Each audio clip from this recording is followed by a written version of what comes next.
So, good morning, good afternoon, or good evening, depending upon what time of day you are viewing this video. We're going to be covering market research and information systems in this portion of the module, and I'll give you some samples of some market research, its uses, particularly how it's going to be used and pertains to the project that we're working on in this semester. So I want to do a quick review of the marketing strategy formation framework. I will, if you notice, I will tend to do that at the beginning of every PowerPoint for context. I want to make sure that every concept that we cover in marketing strategy formation, you can see how it fits into the framework. We're going to talk about the role of research in marketing planning, the difference between information systems and research systems, identify how critical information is collected, and look at some different external and actually internal collection methods, as well as understand the value of market research and go over demographics and psychographics, because you will be conducting that type of research for this module.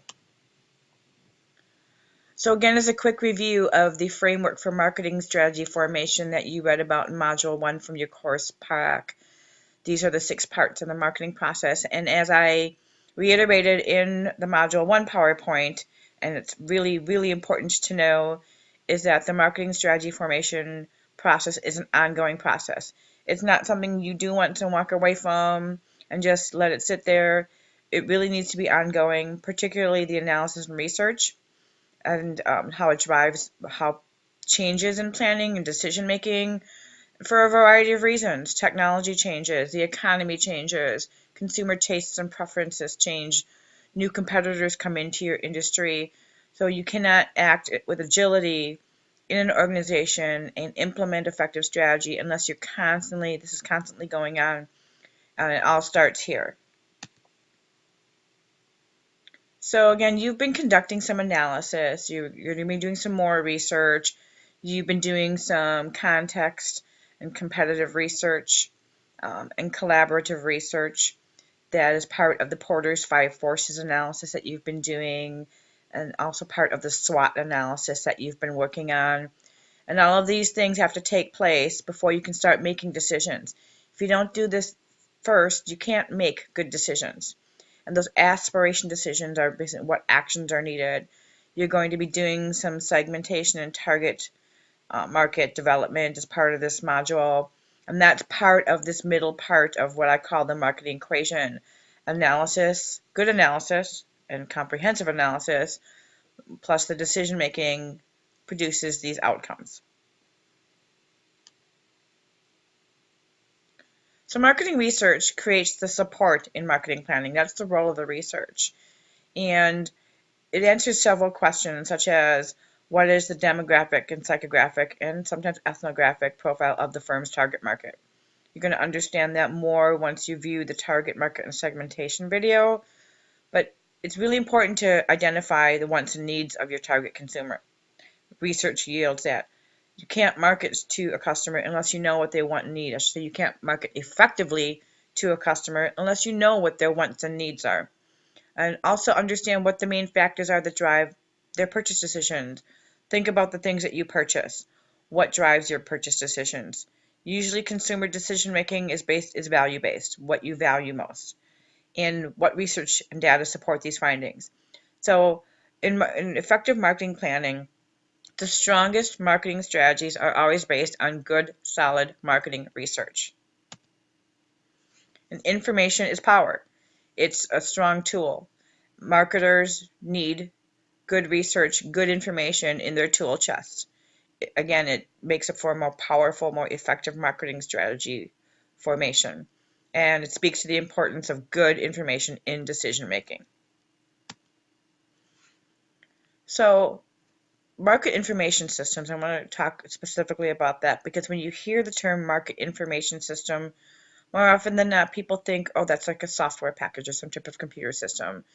And actually what it is, and again, I stress continuing process.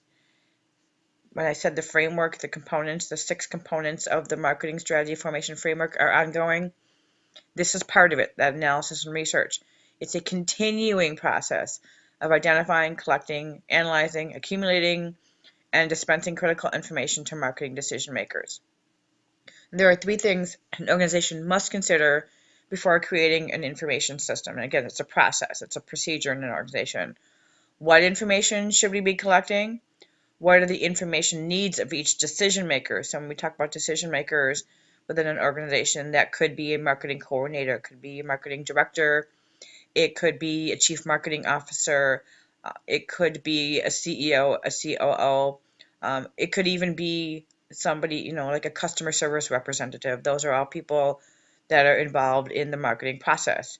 And how does the system maintain privacy and confidentiality of that information? So this is just an example of the types of marketing research that you would conduct for certain needs. So the example I give here is and I have this boxed out because this is where we are. This is the stage or process within marketing planning that you are as it pertains to Milwaukee Urban Winery Project is a situation analysis. And you can refer to that abbreviated marketing plan sample that I provided if you want to look at the situation analysis. And there is the identification of competitive strengths and weaknesses, identification of trends, opportunities and threats, which is the SWOT analysis, and the opportunities and threats, which is external information, is part of that Porter's 5 forces analysis. So the appropriate marketing research to conduct to do a very strong situation analysis is listed here. You're going to be selecting a target market or target markets for Milwaukee Urban Winery Project. You can analyze the market and select target market. This is the type of information or research that you're going to conduct. And going on down the list, you can see for different planning purposes, these are the types of research that you would conduct in order to perform this type of marketing planning in an effective way. So here's an example of information sources and how they relate to marketing planning, and this should look familiar to you because you're in the middle of working on a SWOT analysis for Milwaukee Urban Winery. So for the strengths and weaknesses, you'd look at, and that's internal. So those are internal information sources. So these are the sources that you would normally use for an existing business. In this case, because it's a business that's not started yet and you're working with a brand new marketing owner, you're really going to be talking to or getting that information from Sherry Seston herself. But normally, if you're going to conduct a SWOT analysis in an organization, these are the different internal information sources that you would use to get that information. The opportunities and threats are the external forces. Again, looking at, if you're referring to the abbreviated marketing plan sample I gave you, as well as some of the Porter's 5 forces information, you're going to look at economic conditions, the political, legal environment, competition, demographics, a variety of subsets of the demographics, which we're going to get to a little bit later in this presentation. So just adding a little bit more information to you for conducting the SWOT analysis as you work on it. Again, the strengths and weaknesses are the internal information sources, things that are internal, forces that are internal to the company that impact its organization and marketing planning. So you look at the relationship among the company, which is the microenvironment, its products and customers, and identify what is and what is not working. So collecting and analyzing current customer data is critical. These things eventually support CRM, which is customer relationship management, and help you know who your customers are. Again, you can't market to your customers, you can't fulfill their needs unless you know who they are. So from the external environment, it's the marketing intelligence, engaging in collecting, analyzing, storing data from the macro environment, so outside the organization, again, showing you, breaking down the different external forces that help you identify the opportunities and threats to the organization. So these are the different research types. So there's primary and there's secondary. So think of primary as first-hand research, research that you conduct on your own, that you don't get from somewhere else, you don't get it online, such as conducting a survey.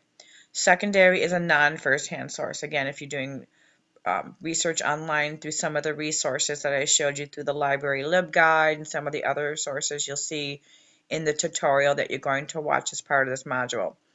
Primary data collection can be costly, but it's very valuable because it's tailored data. You're specifying, exactly what information you need and what information you're collecting. But it can be costly. Surveys, focus groups, but again, very, very valuable.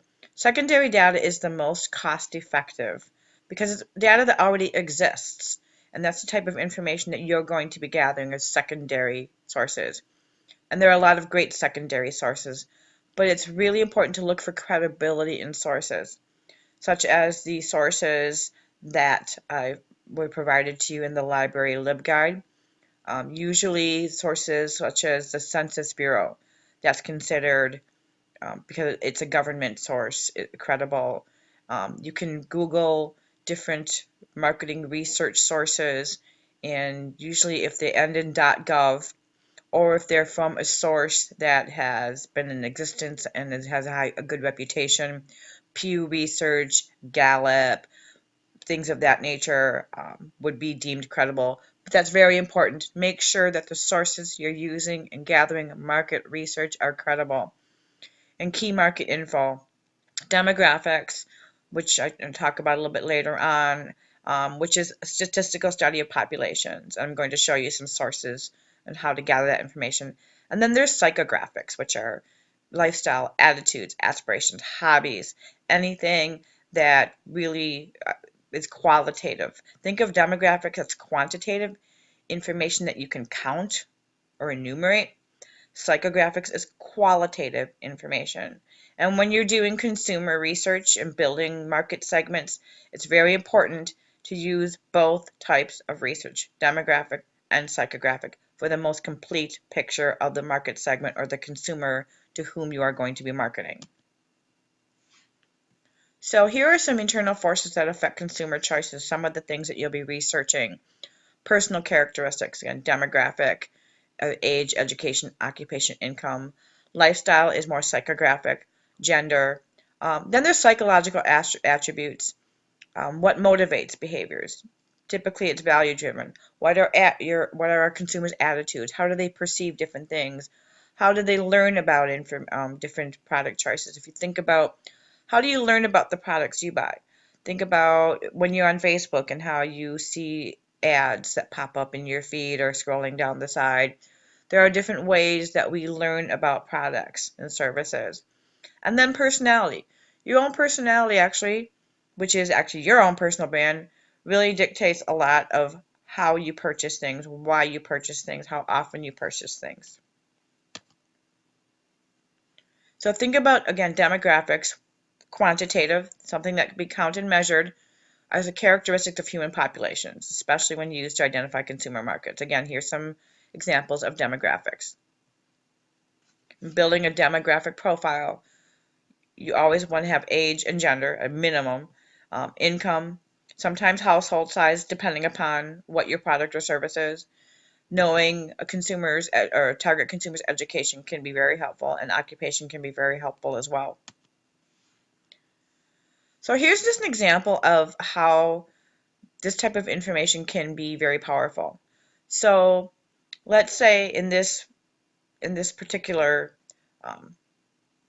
example, we are trying to create marketing strategy for an upscale restaurant, and we're looking at different areas that we could possibly advertise.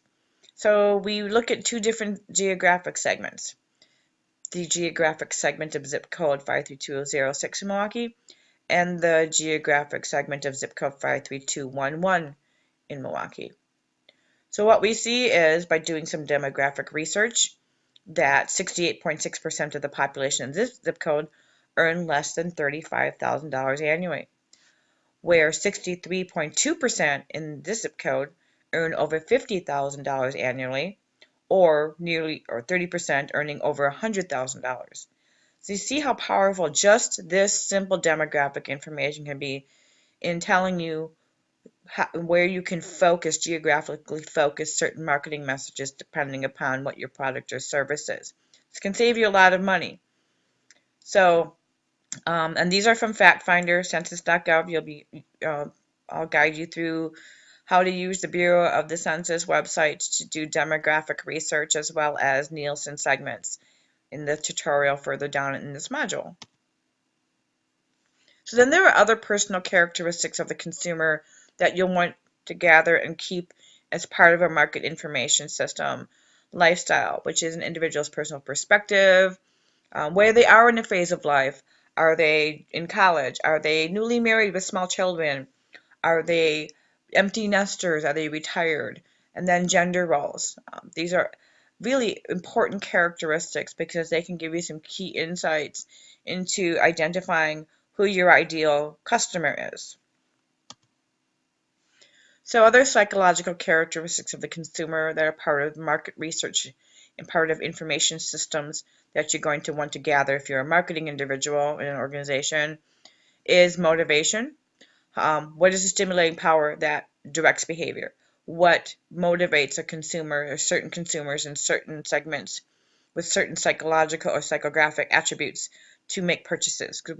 What guides our purchases and what makes us purchase something varies across a variety of characteristics, attitudes, and perception.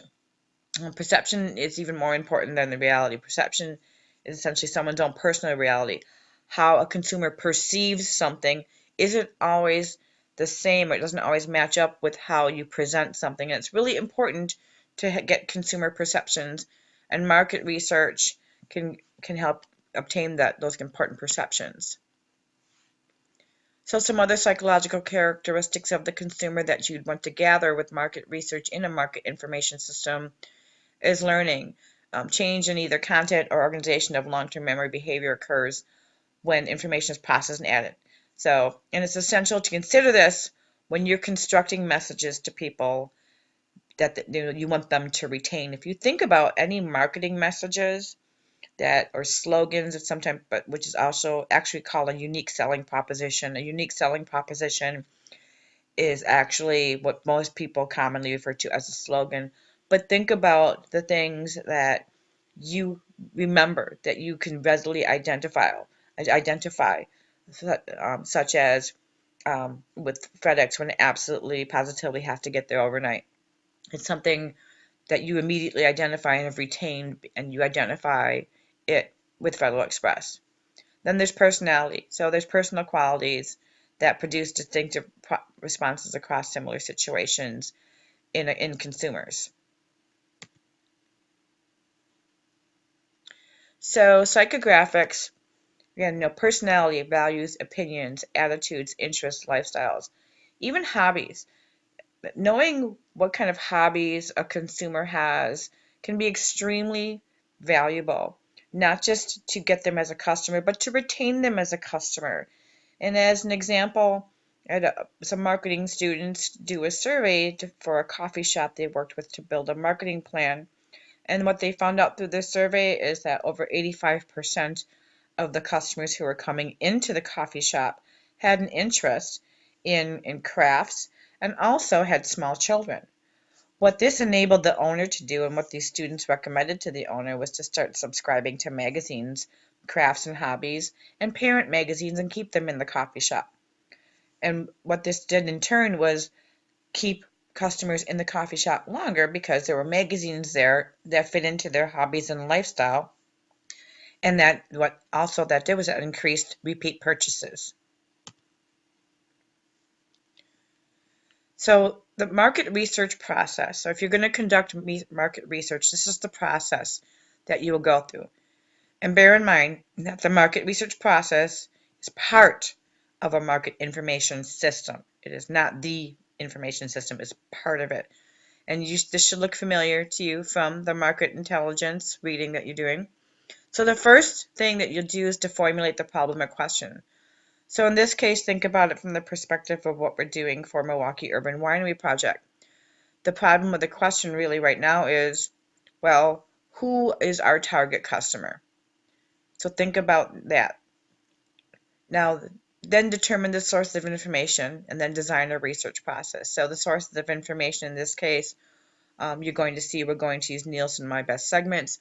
We're going to use the Bureau of the Census, and we're also going to use some information from the owner herself because she's close to the winery industry and she has a lot of information, knowing, having a good sense at least of who her ideal customer should be. And then choose the most appropriate data collection method. In this case, we're going to be using some market research secondary sources, and then you're going to collect that data. Once you've collected that data, we are going to collaboratively analyze and interpret that data to make some final recommendations to the owner of Milwaukee Urban Winery Project. So sometimes I indicate primary research involves constructing your own survey. And this can be very, very valuable. It can be time consuming and costly, but it can give you some information that you can't get from secondary sources. And this is just sort of a step-by-step in research design if you're going to design your own survey. And if you want to download, and if you haven't already, a copy of this PowerPoint to refer to this particular research design table, it is in the Module 3 where you found this PowerPoint link video. So I hope this was really helpful. And as we move forward in conducting research for the Milwaukee Urban Winery Project, and shoot me an email or a text or give me a call if you have some questions as you start to conduct your research within your teams. I'm here to help.